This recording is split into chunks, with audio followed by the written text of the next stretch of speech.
What is going on, guys? So you're here today because you're wondering whether or not the new 2023 Nissan Z is worth the purchase. Well, I'm glad you're here. Thank you very much for stopping in, guys. If you're new to the channel, hit the subscribe button right now. Hit that little bell notification as well. We do 3 videos every single week. That's Tuesdays, Thursdays, and Sundays. So you don't want to miss out. And by the way, we got some merch available, so head down to the store below and cop some. Pretty sweet. We got a bunch of different designs available, and thank you guys to everybody that's already purchased merch up to this point. It goes a long way in helping support the channel, so I appreciate you. But let's get right into this video today, whether or not the 2023 Nissan Z is worth the purchase. Like any of these videos I've done in the past, we'll do a little bit of pros and cons first. We'll start with the pros, we'll move to the cons, and then we'll get into my opinion on whether or not the purchase for this vehicle, in today's case, the 2023 Nissan Z, and whether or not it is actually worth it right now, right out of the gate. Are you going to be the one, or one of the many, that jump on the bandwagon and purchase one of these cars as soon as it becomes available to you in your area? So we'll jump right into the pros first. First of all, we're just going to talk about the overall design of the car. I think they did a decent job at Nissan, right? You can definitely tell the lineage. You can see the lineage is there, the heritage is there, going from the 370Z, looking to the brand new design of the Nissan Z, not a 400Z, Nissan Z. You can see that they're related, and you can look even further, the 240Zs, the Fairlady Z, you can see how the lineage, the trajectory of that car leads us to this point, right? So I'm going to say overall design, particularly the profile and the rear end of that car, looks so good. I like the taillights of the car. I like how it's sort of reminiscent of the 300, and I think there's a lot of nice elements to the Z, and we'll talk a little bit about the exterior design of the car in the cons section as well. But overall, I think the thing looks pretty darn good. I like that little katana accent they do. That's sort of a complementing color. I think the wheel choice is pretty good for the Z. It's maybe not one that I would select. It's sort of an aftermarket design, but I think for a factory wheel, they did a good thing there. Interior styling, the same thing. I think they did a good job. A lot of people complain that it looks too much like the 370Z, or that it's boring, it's outdated, blah, blah, blah. But in my opinion, personally, I'm one of those guys that, this is supposed to be a track-inspired performance car, right? I'm not looking for a bunch of bells and whistles. I want relatively comfortable seats that are going to hold you in place. I want an interior that has the essentials there, climate control, radio, a nice set of gauges, a gauge cluster that's really visible and not distracting, but really tells you what you want to know when you want to know it. And I think the Z checks a lot of boxes there. I think it has what it needs. Whether or not it's got all the bells and whistles, the updated gadgetry, the technology, that's just irrelevant to me, to be quite honest with you. But a lot of people consider this interior a negative and think it should be put on the cons list. It's too reminiscent of the 370Z, and I can see some styling cues that came from the Z, but again, the 370. But again, that's sort of a trajectory that's necessary. It's tying the lineage of the Z brand, the Z badge together from start to finish. They're all sort of related and intermixed, intertwined. And I know people have their opinions and mixed feelings about the interior of this new Z, but for me, as an enthusiast wanting a driver's car, I think this is interiors plenty. I like the piping colors that you can choose. I think the blue interior styling is pretty cool. It might not be something that I choose personally, but I like the idea that they sort of harken back to some of those traditional JDM style cars, or those JDM cars with that type of style of interior. I think that's pretty cool. Overall, exterior design I think is decent, and interior I think is solid. I'm a fan of the interior of the new Z. So of course we got to talk about performance. We've seen some things here, right? But we know that the 3.0 6-cylinder engine carried over from the Q50s and Q60s into this platform with the twin turbos, right? As far as we know, it makes 400 horsepower from the factory. It may be a little bit underrated just based on some of the results that we're seeing in some of the early testing. You can go check out my video reaction to the Haggerty video, or check out the Haggerty video itself. This thing did 0 to 60 in 4.0 seconds. That's really impressive. And it did the quarter mile in, 12.3 seconds? Now keep in mind, this thing spun the tires through first, second, and into third gear, and it still ran a 4.0, 0 to 60. That is pretty darn stout. So it might be underrated in terms of power, but nonetheless, it seems to perform really well, at least in a straight line, and I'm excited to get some of these cars out on the track and see exactly what they're capable of doing. We see that now it came with the 6-speed manual transmission, so Nissan listened to the enthusiasts out there, knowing that this car needs to have a 6-speed manual. We got a 9-speed automatic variation, which seems to be really, really quick. Doesn't have dual clutch, which I was sort of hoping this car would have, but It's going to have a much more driver-friendly, much more daily commute-friendly 9-speed auto that's going to be snappy enough. Trust me. We have an LSD in the performance package.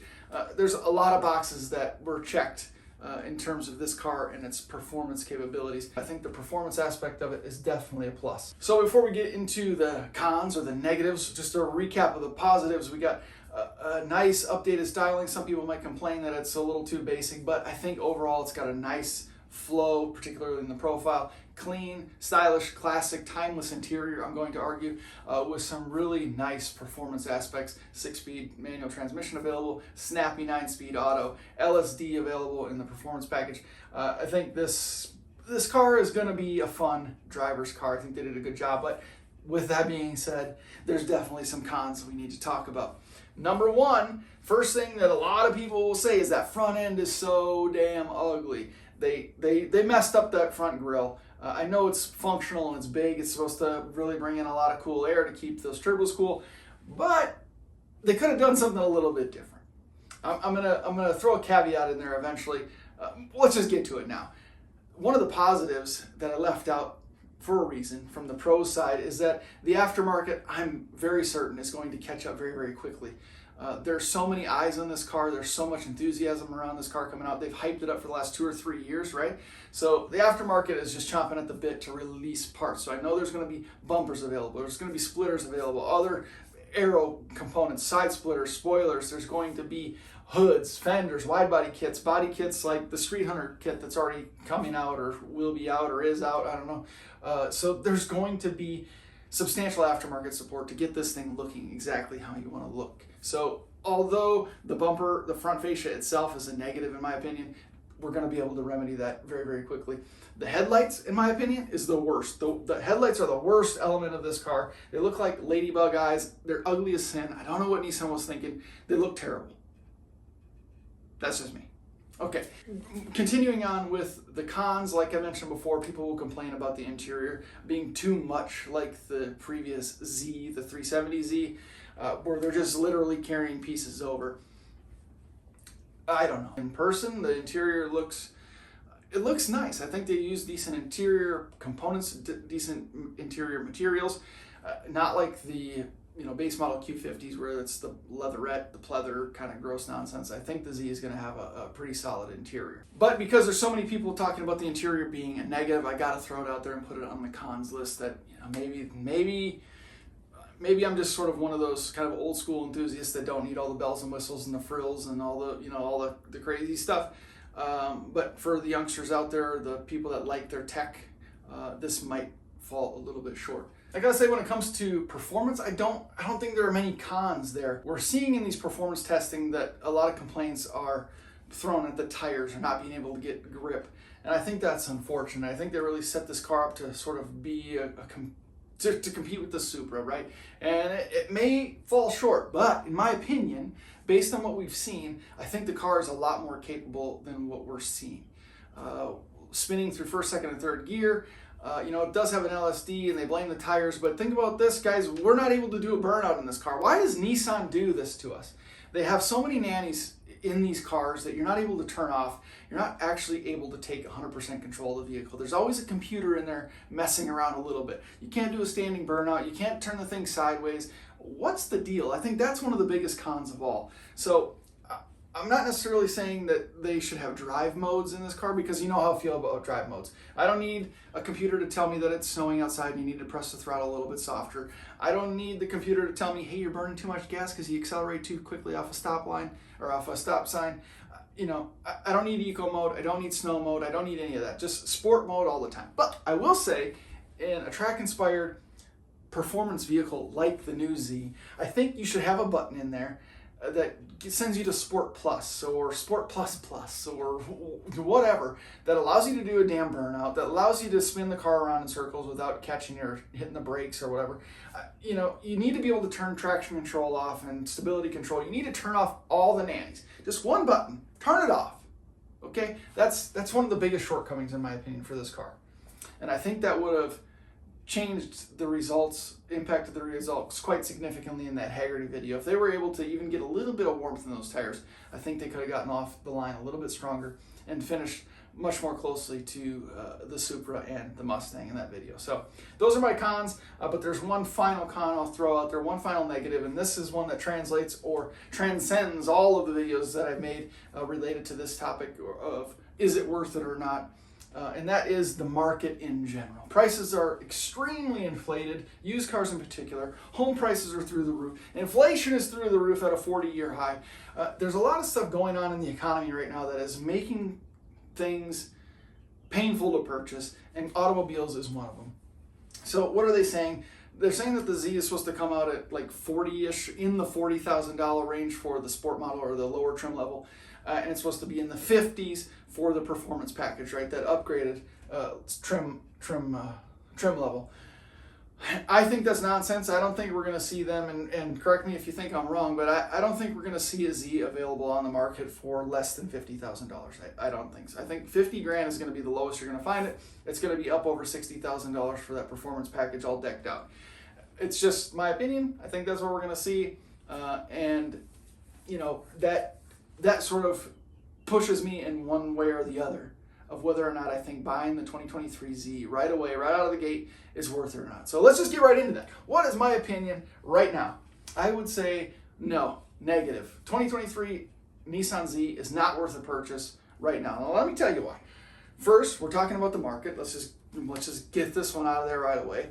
I think you're going to purchase a Nissan Z as soon as it comes available in your area, and immediately, just like any new car, immediately after driving it off the lot, the value is going to drop.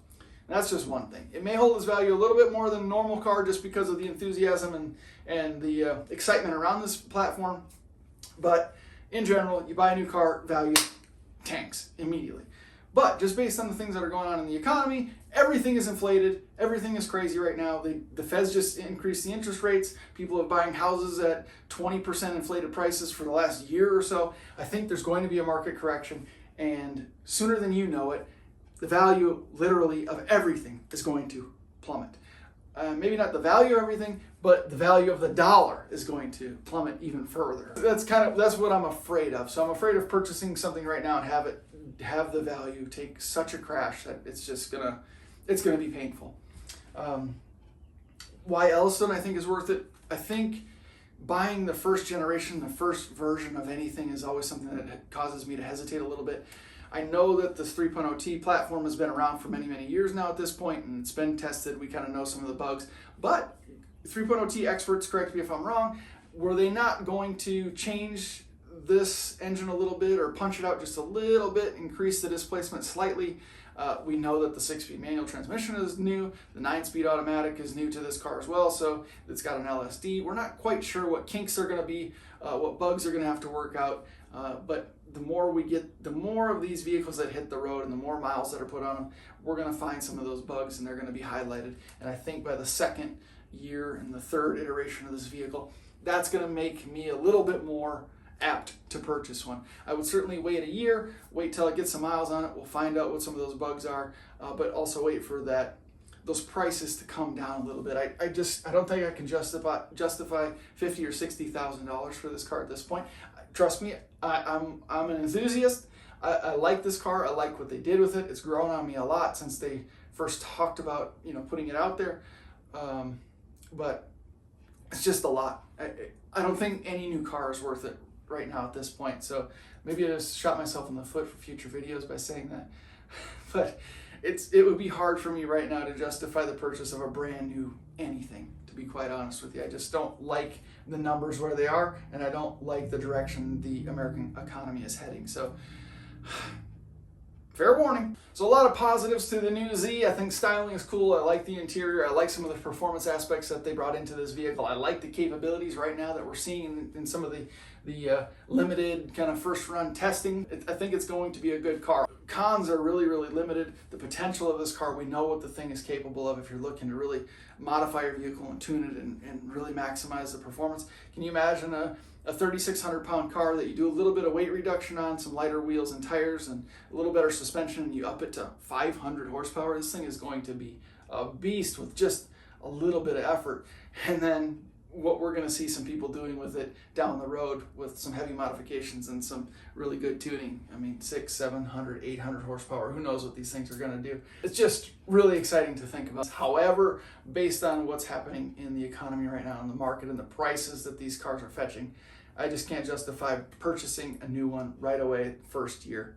I would say wait a year, wait 2 years, let some of the bugs be worked out, let some of those prices come down, and then get your hands on one with, 10, 15, 20,000 miles on it.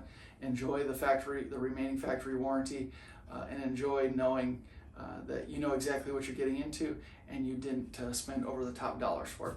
That's just my take, but let me know in the comments section below whether or not you guys think you would purchase one, or whether or not you would buy one, but whether or not it is worth one right away, right out of the box. So my dinner's here. Daughter just pulled in with some chicken quesadillas, so I gotta go. Thank you guys very much for watching. I appreciate the continued support. Don't forget, merch in the store down below. Thank you again for all the support. We'll see you in the next one.